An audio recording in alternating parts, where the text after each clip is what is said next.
Catherine. Thank you for coming. Peter Pfrunder doesn't really need an introduction. I just briefly wanted to thank you for coming, wanted to thank Peter for giving the talk, and just briefly say that Peter has a literature background and then found to photography. And so did Bosshard in some ways. Bosshard was a very prolific writer, wrote a novel, and wrote a lot of the texts that were published with his images. So that early photojournalism that was still one person wrote and took the photography. Before I hand over to Peter, I just wanted to say that in this exhibition, for the first time, we also show 5 of the very short documentary films that Bosshard took. He traveled with 2 cameras or more, at 1 film and 1 photo camera, and took a variety of silent films, and we show 5 of the ones that very closely relate to the still photography. With that, I hand over to Peter, who will tell us everything you ever wanted to know about Walter Bosshard.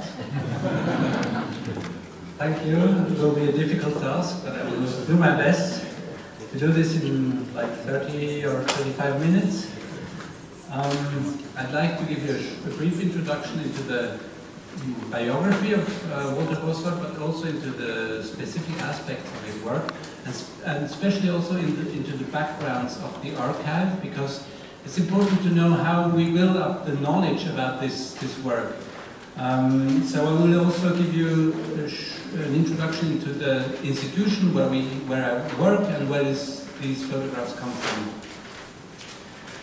Walter Bosshard was born 1892 in a small farm village in the countryside in Switzerland. Having worked as a school teacher in Switzerland, a plantation manager in Sumatra, and a gemstone trader in Siam, he laid the foundation for a new career as a photojournalist in the years 1927 and 28, when he participated in an expedition to the Himalayas and the Taklamakan Desert. Bosshard was engaged as a technical manager and as a photographer to document the expedition. Here you see Walter Bosshard on the right, together with the colleagues of the German Central Asia expedition. And here a few images of this early expedition from 1927-28 from the Himalayas and Tibet.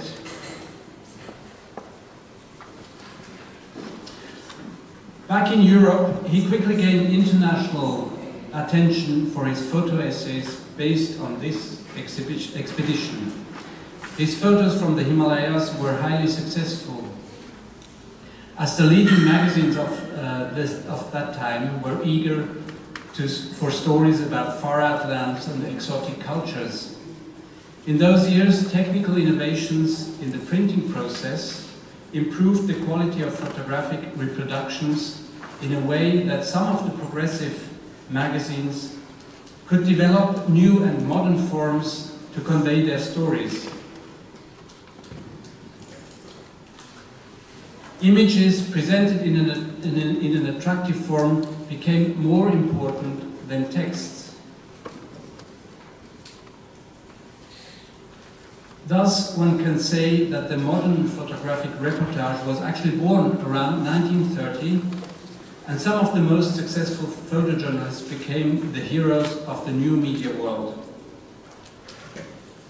Here you see Walter Bosshard on the cover of the Berliner Illustrierte Zeitung.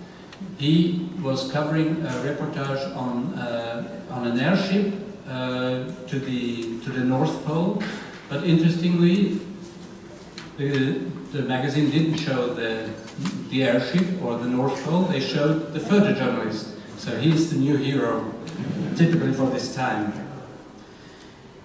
In the German-speaking world, this development was led by the Berliner Illustrierte Zeitung, an illustrated magazine with a circulation of over 2 million copies by the end of the 1920s.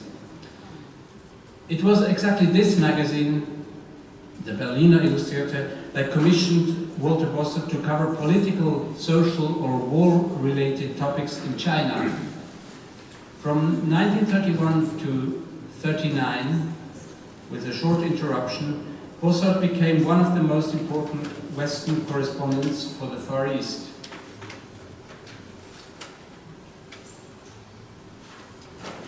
But let me give you a brief insight into the archive of Walter Bosshard before we take a closer look at his work in China.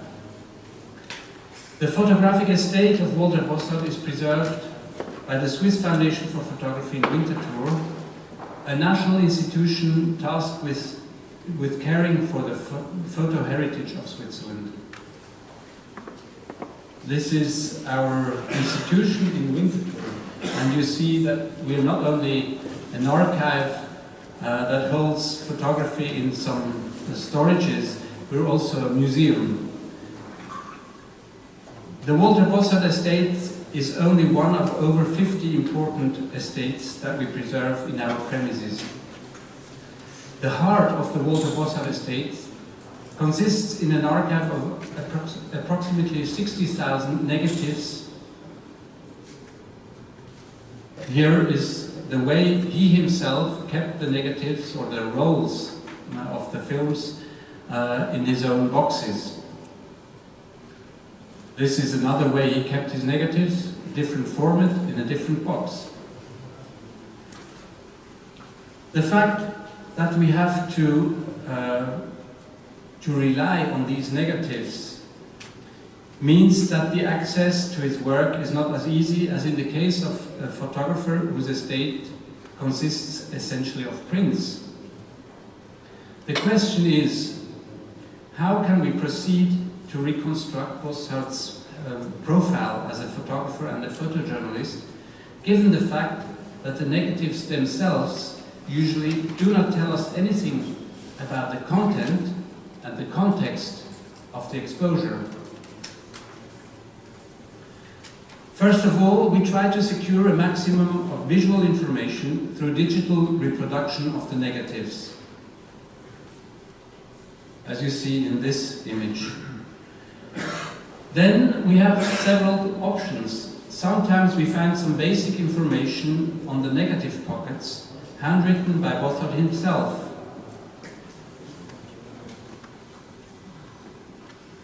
If we are lucky, Bosshard indicates the date and place of the exposure, or the name of the person whom he portrayed.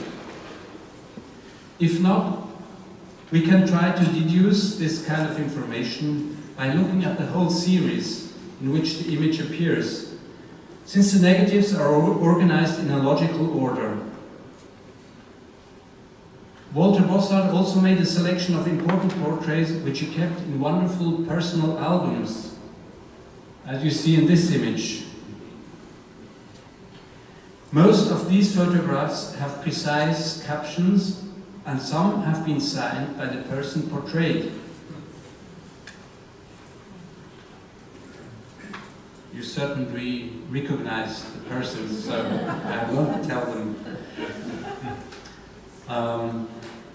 This another portrait, and you see the signature and the caption. So in this case, we are quite lucky. But still, in many other cases, regarding the majority of the negatives, the information is so scarce that it is difficult to understand Bosshard's work in its complexity. Luckily, there is another institution in Zurich called Archive of Contemporary History that keeps most of the written work by Walter Bosshard, such as, for instance, the letters, or diaries, or drafts for newspaper articles, as well as a number of films, and most important, a large amount of small archival prints glued on paper sheets by the photographer. During the last year, the Archive of Contemporary History has digitized all the documents and the small archival prints so that the identification of the images has become much easier now. Still another option for research consists in retracing the original magazines with articles and photographs by Walter Bosshard from the 1930s. For our project, we were able to find and buy a number of original publications from antiquarian bookshops, such as Berliner Illustrierte or Zürcher Illustrierte, just to give a few examples. These magazines offer deep insights into his work and his photojournalistic approach, not only through the context of the magazines themselves, but also through the editorial texts and the captions to the photos. Finally, during this research process, we made some surprising discoveries by browsing the internet. When we prepared the exhibition opening today, 2 years ago, we had to assume that practically no historical prints of Walter Bosshard had survived, and that we would have to rely entirely on the negatives. Today I can tell you, and this is a real premiere, that there are at least 3 important press archives which hold substantial bodies of work by Walter Bosshard. They hold the prints that he himself had delivered as a correspondent in the 1930s. These prints luckily remained in the archives over decades. Now, with digitization of historical material, they are made accessible in online databases and can be researched, at least partially. For instance, last winter I discovered Bosshard's report on the first Chinese National Assembly in Nanjing, 1931, in the Ullstein archive in Berlin, Germany. Here are some examples. We couldn't display them here in the exhibition because it's really a fresh discovery.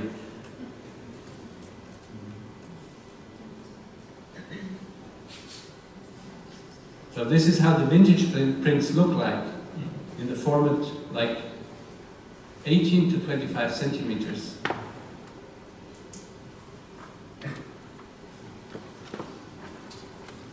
The report on this important event was Bosshard's first assignment in China, and it was published in the Berliner Illustrierte Zeitung, one of the publications of the Ullstein publishing house.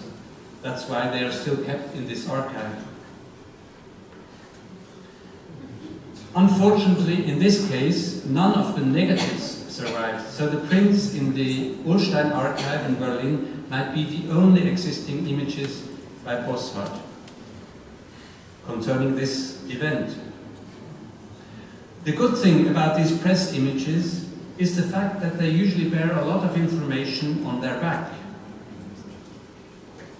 This is how the press prints look like on their back. In total, the Ullstein archive still holds up to 500 prints by Walter Bosshard on different subjects. This is what I discovered in this archive. I made another amazing discovery when I came across the image database of the Ryerson University, Toronto, recently. Ryerson University has taken over the historical archives of the famous Black Star Agency, the American agency, for which Walter Bosshard worked after 1937. Through further research, we found out that the so-called Black Star collection holds approximately 1,200 prints of photographs by Walter Bosshard. Until now, only very few of them have been published in the online database of Ryerson University. You can check that out on their website. But I have no doubt that this treasure will help in a fantastic way to fill many gaps and lacking information once it is catalogued and digitized. This is one of the examples of the Ryerson University, of the Black Star collection held by Ryerson University, an image which I didn't know before. It doesn't exist in our archive. This discovery is also so fresh that I did not manage to visit and look through it personally until now, but I certainly will do. However, let us come back to the photographer himself and talk about his images. I would like to point out a few specific aspects of Bosshard's work by looking at a couple of examples. On September 18, 1931, there was a bomb attack in southern Manchuria, hitting an express train of a railway line operated by a Japanese company. Some guards were killed. Even though the Japanese themselves were responsible for the attack, they spoke of an act of Chinese sabotage. The Japanese army used this incident as an excuse to invade northern China and to create the puppet state of Manchuria. Walter Bosshard was commissioned to report on this invasion, and he delivered an impressive photo essay, published again in the Berliner Illustrierte. One of the qualities of his reportage can be seen in his unbiased approach, typical for his whole work. His photographs show a lot of empathy with the Chinese victims. You see them on the left side, on top. Nevertheless, he managed to visit both sides of the conflict and immersed himself into the actions of both the Japanese and the Chinese troops. Here again, some vintage prints from Berlin, a Japanese general, the Chinese victims.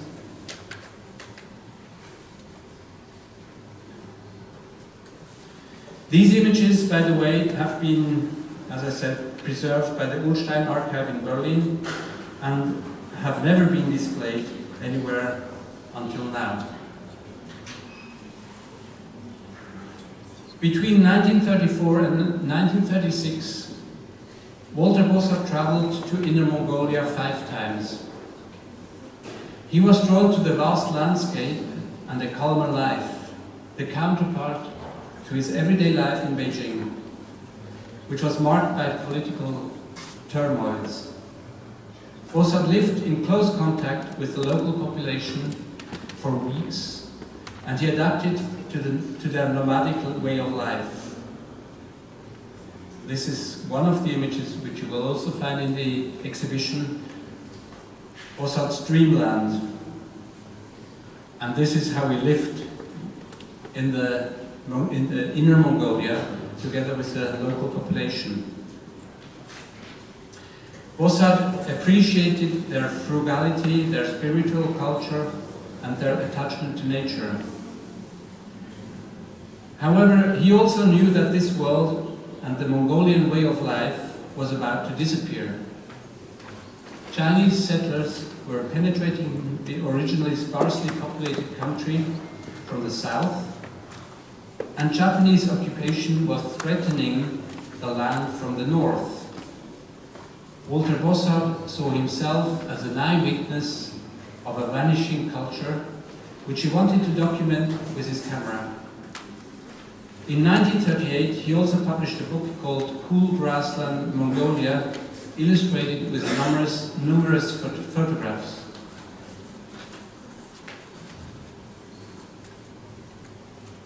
Here, some examples from the book.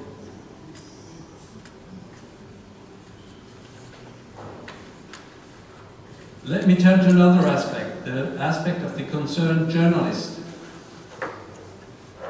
In 1937, a Japanese regiment performed nightly maneuvers near the so-called Marco Polo Bridge outside Beijing. During a break, gunshots were fired, and hereafter a soldier was reported missing. As a result, the Japanese troops, who were in search of their soldier, demanded access to the nearby Chinese fortress Wanping. Their request was denied. As we all know, the incident, the so-called incident at the Marco Polo Bridge, triggered a massive invasion of China by the Japanese army and led to an open declaration of war. The highly armed Japanese troops advanced rapidly. On July 18, the Japanese took Beijing. Bosshard was there, both as an observer and an emergency helper. You can see this in this publication, also in the Berliner Illustrierte Zeitung. Here is a quote from his article. Bosshard writes, while some Chinese departments were conducting a rearguard action, the remaining Chinese troop quietly left Beijing, marching south. Outside the walls of the city, the wounded and refugees huddled up. But the gates had to be kept closed for fear that Japanese agents might be smuggled in. In the meantime, we had gone to the combat area and loaded as many wounded people onto our cars as we could. The moaning and groaning of countless wounded who lay helplessly to be burned by the sun accompanied our Samaritan train. We had to wait 3 full hours outside the city gate with our sad cargo. And these are the photographs I found in Berlin.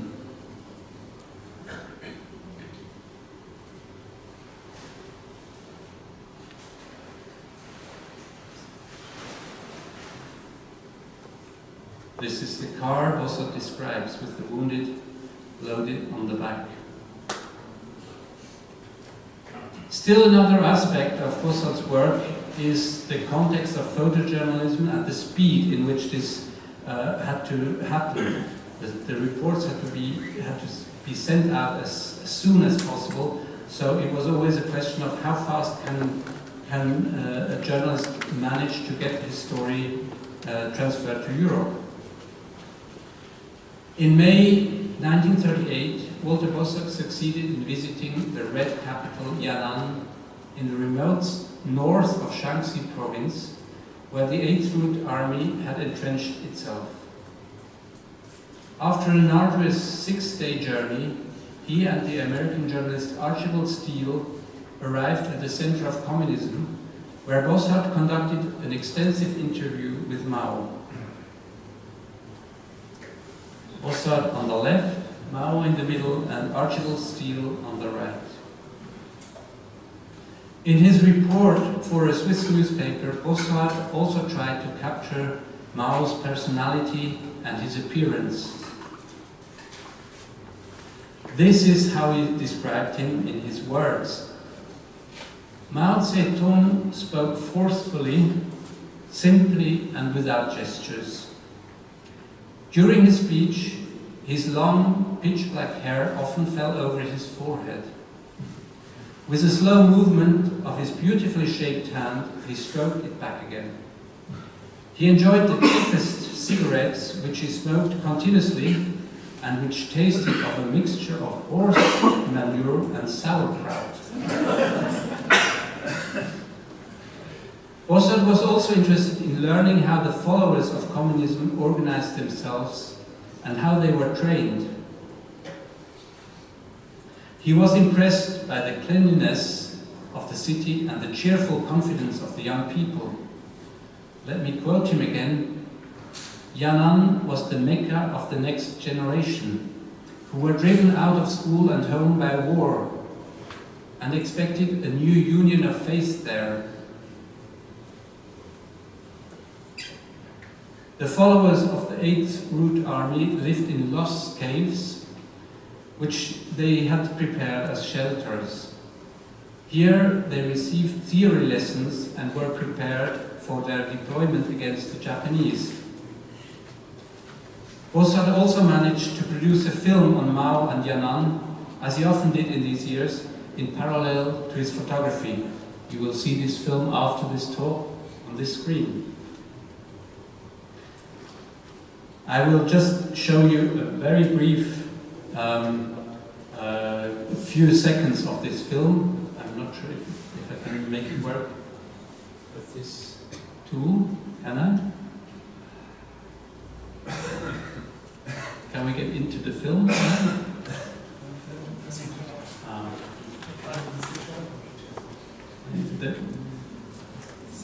Maybe just, yes, is the film there? Yeah. Yep.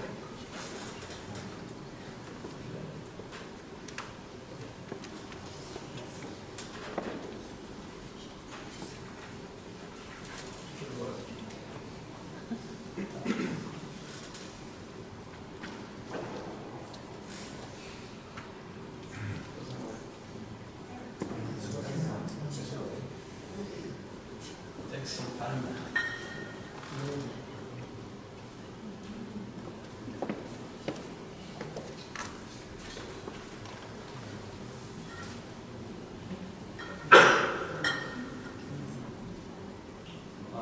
If it doesn't work, you will see it afterwards.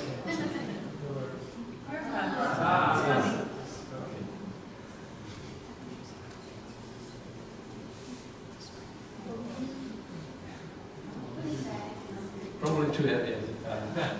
So,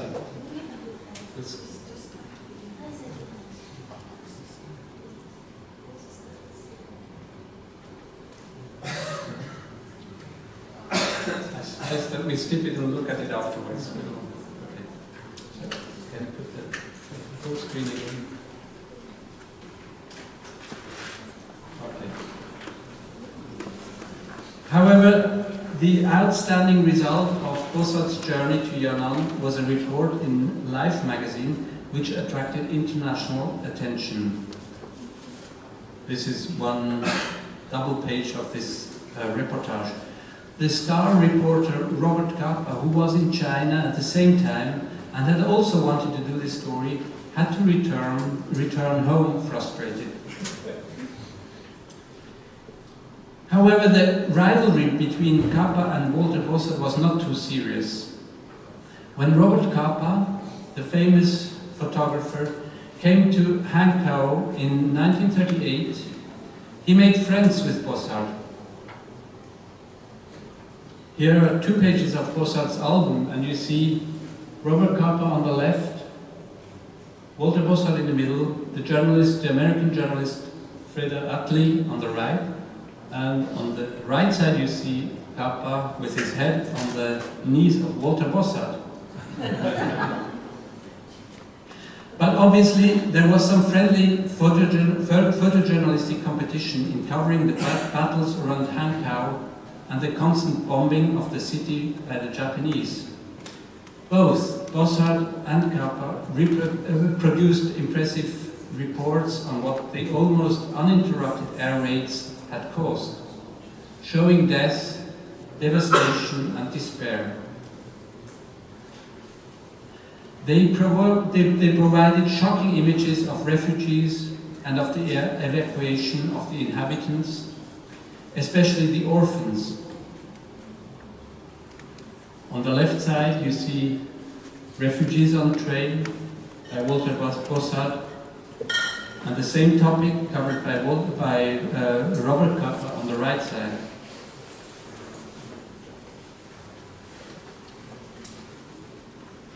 And here again, Walter Bosshard on the orphans who had to be evacuated on the left, and Robert Capa, a different situation with children on the right side.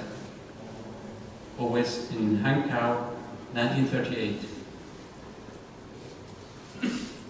Bosshard also recorded how the Japanese invaded the almost empty city. He was one of the last Western correspondents to leave Hankow. October 1938, when the Japanese marched in. During their stay in Hankow, both Capa and Bosshard experimented with color films. Kodak had already launched its first Kodachrome 35mm color film in 1936, but only 2 years later was it possible to produce slide material with a more stable color emulsion, an innovation that Life's editors immediately tried to use to reproduce color images in their magazine. For them, the events in China and the two renowned photographers Bosshard and Kappa were an ideal test case. In the summer of 1938, Life boss Wilson Hicks sent a box of brand new Kodachrome films to Bosshard, who also passed one of the films to Kappa.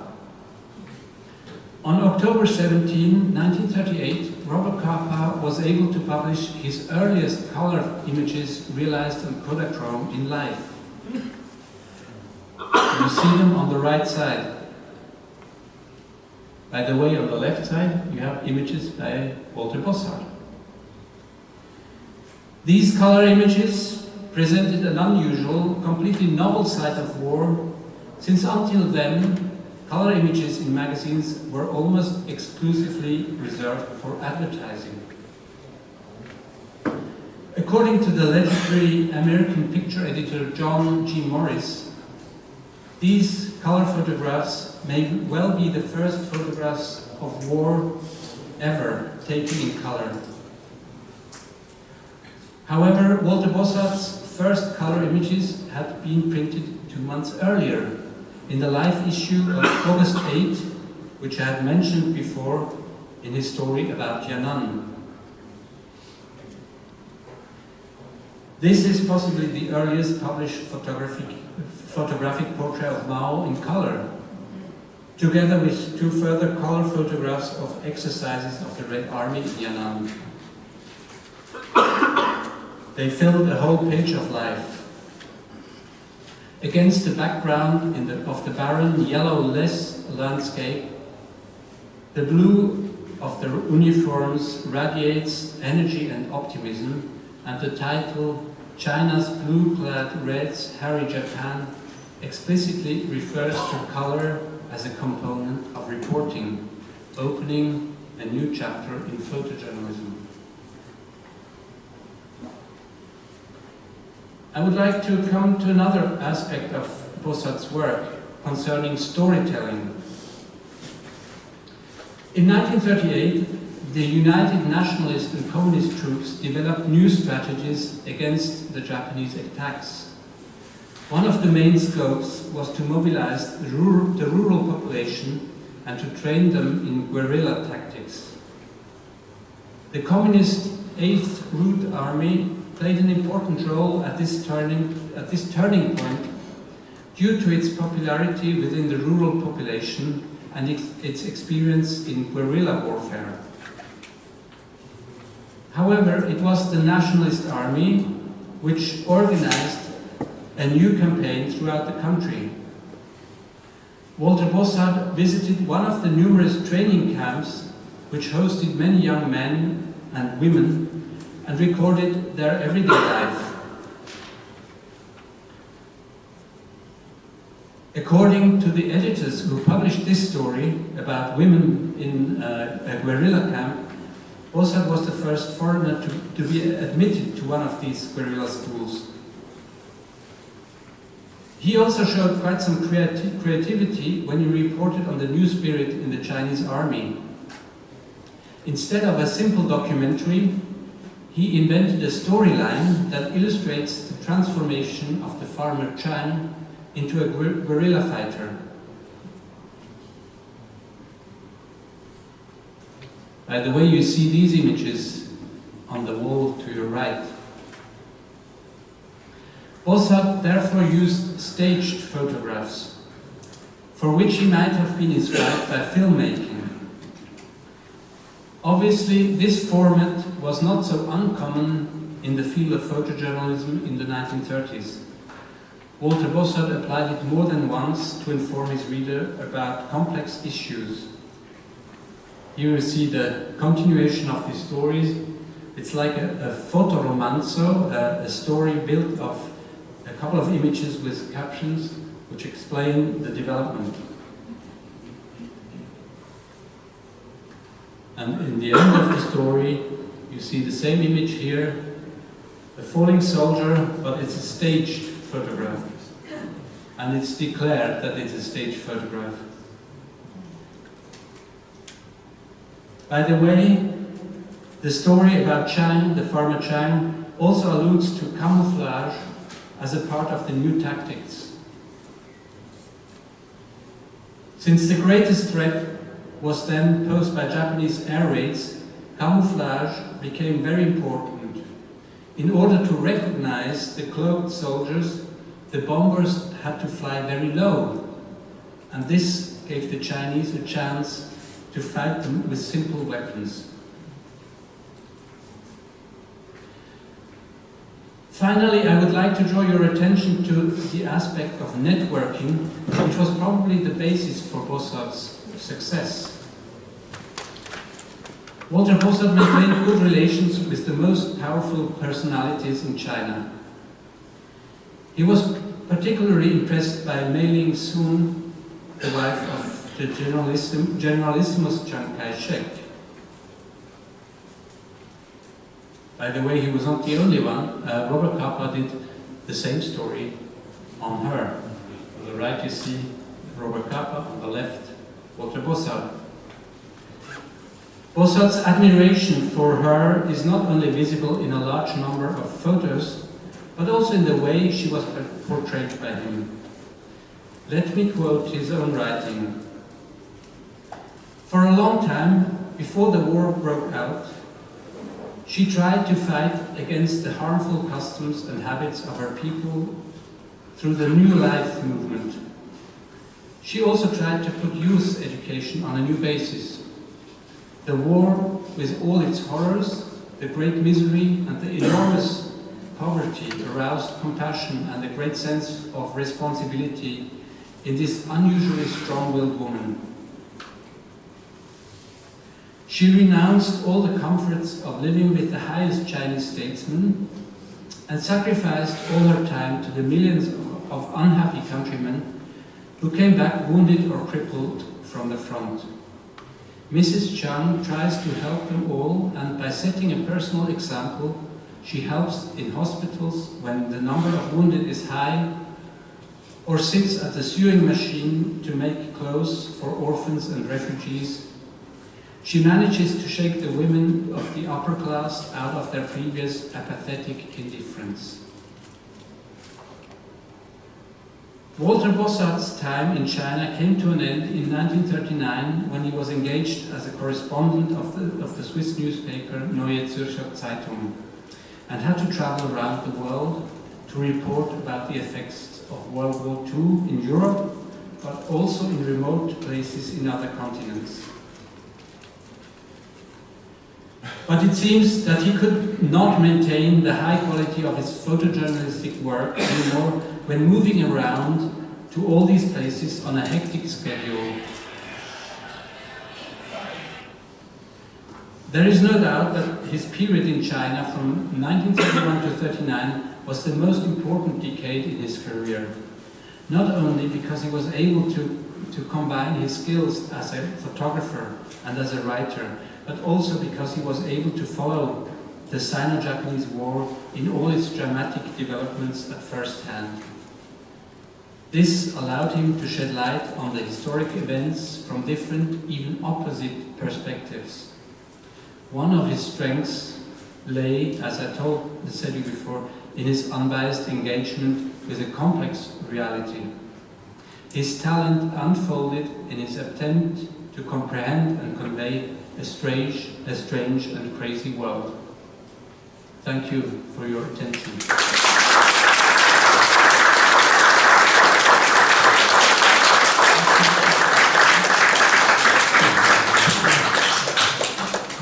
Thank you, Peter. Are there some questions? Any questions?